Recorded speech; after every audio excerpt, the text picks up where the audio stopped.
File and programme ये steps हैं उसका, ठीक है ना, ये स्टेप्स हैं। अब आपका क्या है, आप रन कैसे करोगे, स्टेप्स फॉर .cs रन, ठीक है। ये रन क्या करना, कैसे करना है, पहला काम क्या करोगे, कंसोल कमांड प्रॉम्प्ट ओपन करोगे, ओपन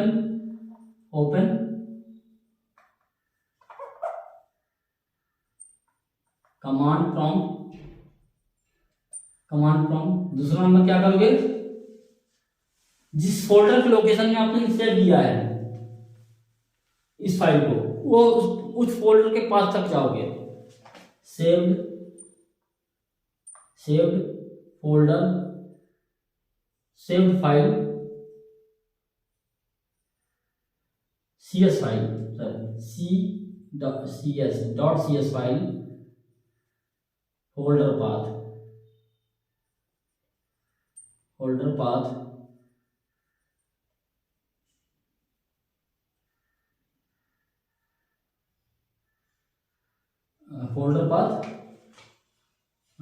क्या कहेंगे इसको, उसमें हम कंसोल में जाएंगे तो एज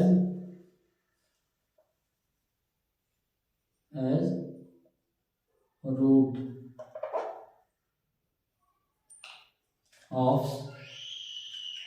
cmd मतलब कमांड प्रॉम्प्ट cmd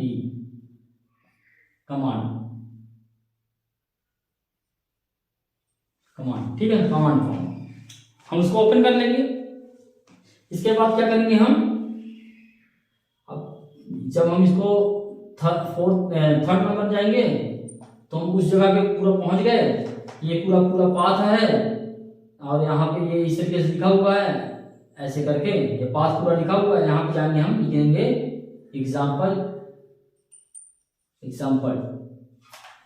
लिखेंगे और एंटर प्रेस कर देंगे, ये एंटर का सिंबल है, एंटर प्रेस कर देंगे तो ये प्रोग्राम जो लिखा हुआ है ये IMC लैंग्वेज ये ऊपर दिख जाएगा, ये दिख जाएगा वहाँ पे दिखने लगेगा कंसोल में। ये इस तरीके से रन होता है, कंसोल एप्लीकेशन इसमें इस तरीके से रन होता है।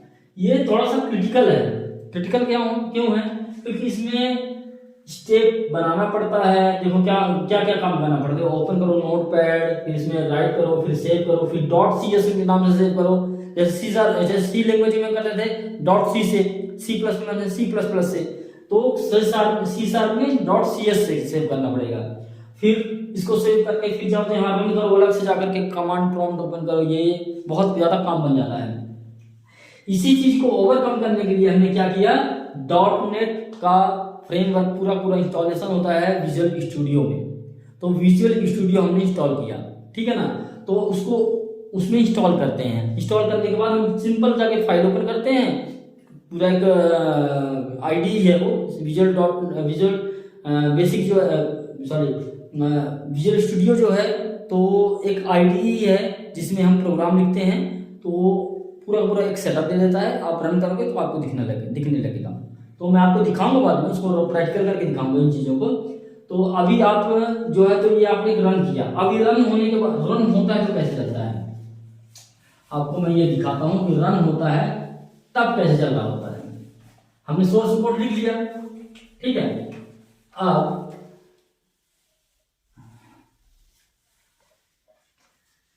हमने सोर्स कोड लिखा, अब सोर्स कोड के बाद क्या करना है, कंपाइलेशन एंड एग्जीक्यूशन। अब ये कंपाइल होगा,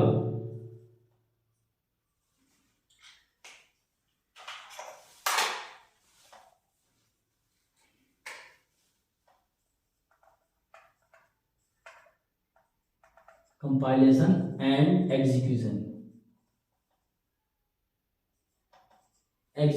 ठीक है, ये अब होगा। अब आप जो है तो क्या करेंगे, ये कैसे होगा, C# कोड, ठीक है ना। C# का ये सोर्स कोड है, सोर्स कोड ये आपका C# सोर्स कोड है, ठीक है ना। अब ये सी शार्प कोड चलेगा, जैसे हमने कंसोल सिस्टम डॉट कंसोल लिखा तो वो एक लाइब्रेरी से आ रहा है, तो लाइब्रेरी हमारे पास उसके रेफरेंस रखते हैं। जैसे आप इंक्लूड हेडर फाइल डालते थे तो रेफरेंस होता था, एक तरीके से वो रेफरेंस होता था। ऐसे ही हम यहाँ पे लाइब्रेरी फाइल यूज करते हैं। तो लाइब्रेरी फाइल के लिए हम क्या करते हैं, इसको हम क्या कहते हैं, रिसोर्सेज।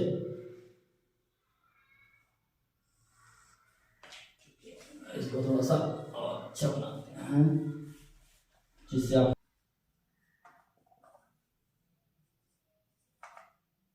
सी शार्प कोड सोर्स कोड, ठीक है ना। अब यहाँ पे क्या है हमारे, देखिए आप ये क्या है,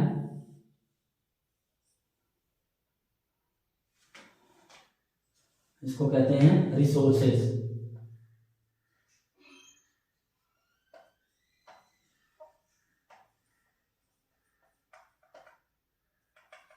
रिसोर्सेज, ठीक है ना। रिसोर्सेज का हम क्या करते हैं, रेफरेंस लेते हैं। क्या कहते हैं इसको हम, रेफरेंस। ये रेफरेंस है, रेफरेंस। ये सोर्स कोड और ये रेफरेंस मिल करके क्या करता है,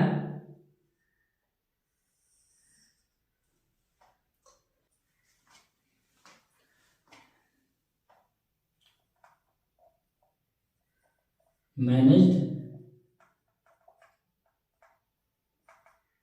assembly.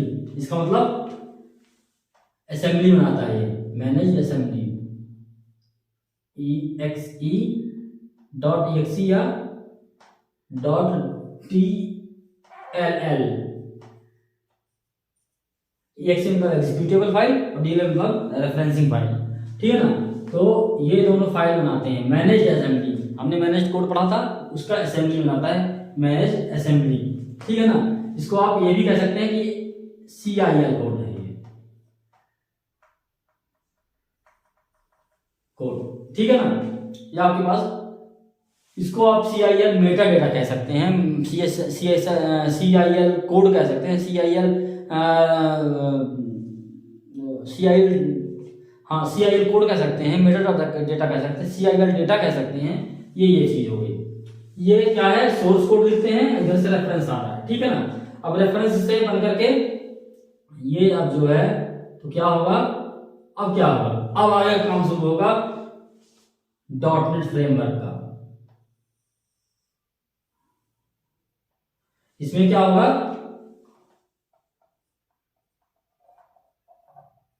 Common language time, CLR बना, ठीक है। Common language run time, CLR। ये क्या देता है हमें, सिक्योरिटी,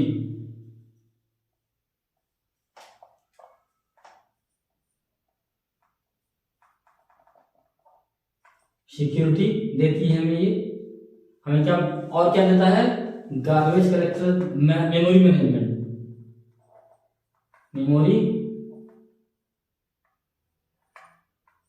मैनेजमेंट किसका, क्या यूज करके, गार्बेज कलेक्टर,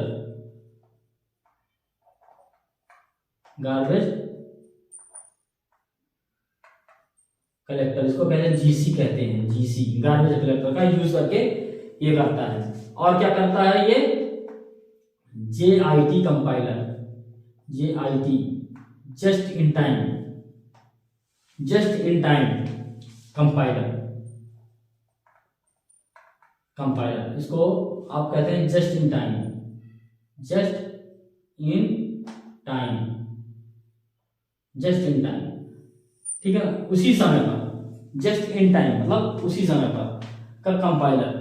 ये कंपाइलर, ये CLR के अंदर, ये CLR पूरा CLR के अंदर ही सारी फंक्शनैलिटी होती है। ये पूरा पूरा CLR है, ठीक है ना, जो क्या कहते हैं,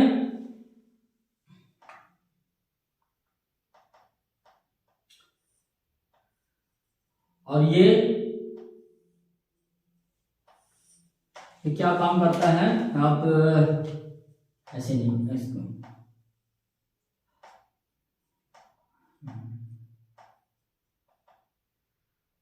डॉट नेट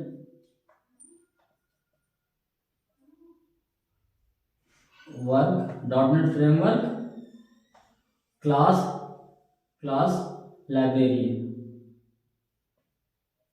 लाइब्रेरी का यूज करके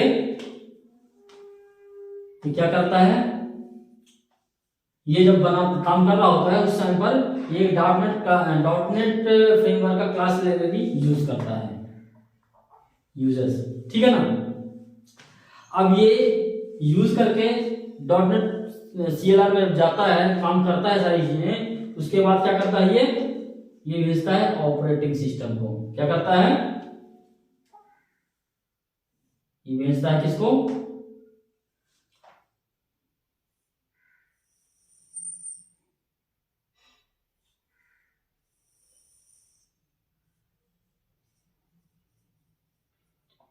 ऑपरेटिंग सिस्टम, इसको OS कहते हैं। एग्जाम्पल के लिए कौन सा, जैसे आपका विंडोज है, ठीक है ना, लिनक्स है और एक्स्ट्रा जो भी और चीजें हैं, तो ये ऑपरेटिंग सिस्टम के पास आता है। ये जब ये CLR जो है तो आगे भेजता है ऑपरेटिंग सिस्टम के बाद, क्या करके, ये कन्वर्टेड टू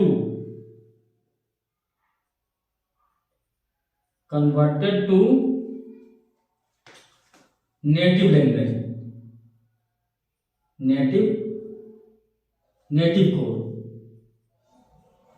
नेटिव कोड मतलब machine language, machine code, native code और मशीन कोड। मशीन कोड क्या है, 0 और 1, तो मतलब आपका ये इस तरीके से काम कर रहा है, ठीक है ना। ये क्या है, ये है कंपाइलेशन और एग्जीक्यूशन स्ट्रक्चर है। क्या है, ये एक पूरा स्ट्रक्चर है। इसको आप ये कह सकते हैं कि आपका ये एक स्ट्रक्चर है पूरा। ये चीज जो है, ये पूरा एक कंपाइलेशन एंड एग्जीक्यूशन स्ट्रक्चर इस तरीके से। अब आपका जैसे आपने कोड लिखा, पूरा एक कोड लिखा, एक पेज में जो भी लिखा आपने यहां से आपने डाल दिया। इसमें आपने रेफरेंस यूजिंग सिस्टम डॉट, जो भी लिखना है सिस्टम को यूज करेंगे, जो भी लाइब्रेरी आप यूज करेंगे वो रिसोर्सेस कहलाएंगे। वो रिसोर्स है, वो इस प्रोग्राम को बनाने के लिए ये रिसोर्स है। तो रिसोर्स आ गए, तो रिसोर्स पूरा नहीं रखते हम रखते क्या है, रेफरेंस रखते हैं, रिसोर्स का रेफरेंस रखते हैं। तो रेफरेंस और रिसोर्स लेकर के ये CIL कोड बना दिया। कंपाइलर जो है, यहाँ पे ये कंपाइलर है, क्या है, ये कंपाइलर है। ये कंपाइलर जो है तो CIL कोड बना दिया, इसका एग्जीक्यूटेबल या DLL बना दिया। अब इस DLL को कौन पढ़ेगा, क्यों पढ़ेगा, इसकी पढ़ने की जवाबदारी किसकी है, CLR की। और CLR डिपेंड करता है किसमें, OS में। जो भी आपका ऑपरेटिंग सिस्टम होगा उस ऑपरेटिंग सिस्टम का वो CLR डाला हुआ होता है, डाल दिया जाता है, डाला हुआ होता है। तो ये CLR में क्या फंक्शनैलिटी है, इसकी कोड की सिक्योरिटी देखेगा, कोड का मेमोरी देखेगा। अगर मेमोरी में जगह नहीं है तो GC कलेक्टर चलाएगा, ये गार्बेज कलेक्शन करता है वो, और उसको जो है तो JIT कंपाइलर में, जस्ट इन कंपाइलर में वो डाल देता है। और डालने के बाद उसको वो कंपाइल करता है, और वो कंपाइल करने के बाद मतलब सेकंड टाइम कंपाइल हो रहा है। यहाँ पे आप देखिए जस्ट इन टाइम एक कंपाइलर है, वो भी एक जस्ट इन मतलब वो सेकंड टाइम कंपाइल करता है किसको, IL कोड को।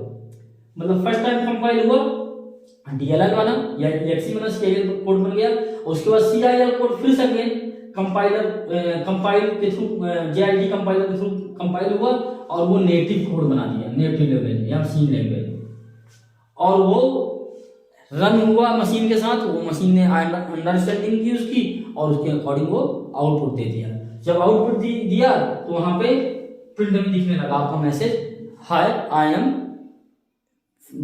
सी शार्प लैंग्वेज मान लो। तो इस तरीके से जो भी है आपका ये एक स्ट्रक्चर कंप्लीट हो गया। अब हम जो है तो ये बेसिक चीजें पढ़ लिया है हमने, हम थोड़े थोड़े कंसेप्ट को पढ़ेंगे अब जो सी शार्प के हैं। जैसे वैसे तो आपने डेटा टाइप या सब कुछ पढ़ा ही है, एक जनरल सा छोटा छोटा आइडिया लेंगे हम इसमें। कुछ अगर चेंजेस होंगे तो हम उनको बता देंगे, नहीं है तो उसमें हम आपका नाम लेकर के बता देंगे कि चेंजेस नहीं है, इसमें कोई चेंज नहीं है। तो गाइस हम नेक्स्ट क्लास में मिलते हैं, आगे आगे इसका जो सीक्वेंस है उस सीक्वेंस को पूरा करते हैं। तो गाइस थैंक यू। और अगर आपको ये समझ में नहीं आ रहा है तो प्लीज मुझे आपने कमेंट में लिख के बताइएगा, उसी वीडियो को कमेंट में बताइएगा जिससे रिलेटेड नहीं समझ में आ रहा है आप बताइएगा, मैं उसके डाउट्स क्लियर करूंगा। और मैं ये चाहता हूँ कि आप एक अच्छा डेवलपर बने, एक अच्छा प्रोग्रामर बने। तो आप उसके लिए थोड़ा सा मेहनत आप करिए, थोड़ा सी मेहनत मैं करता हूँ और आपको एक अच्छा प्रोग्राम बनाने का मैं वादा करता हूँ। तो गाइज थैंक यू, और हम नेक्स्ट क्लास में मिलते हैं नेक्स्ट क्लास के साथ। तो थैंक यू, बाय।